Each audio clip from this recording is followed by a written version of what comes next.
Sair cabbage.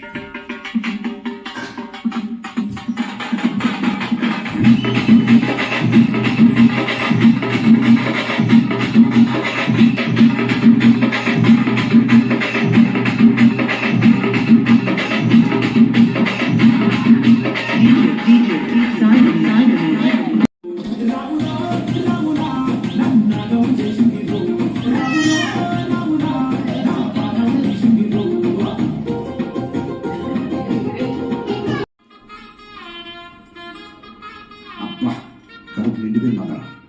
ఎవరి గురించి మాట్లాడదాం? రెడ్డి గారు ఈయన లైఫ్లో స్పైస్ ఉండవు. శేఖర్ సార్ అబ్బో ఇది బాగా ఏ సర్టిఫికేట్ వదిలే ఆడికి వద్దా మనం ముచ్చటే చెప్పుకున్నాం. 1-2 బస్తీల మస్తు కట్అవుట్ బచ్చా గాన్ల బ్యాచ్ ఉండేది వచ్చినమంటే సుట్టు కిక్కే సారక ఓ నైటు ఎక్కి డొక్కు బుల్లెట్ సందుల మందు కోసం ఎతుకుతంటే రూటు సిల్కు షీరగట్టుకొని చెడు వీరు మెరిసినట్టు బొట్లం గట్టిన బిర్యానీకి బొట్టు బిల్ల పెట్టినట్టు మావ చిక్క లెక్క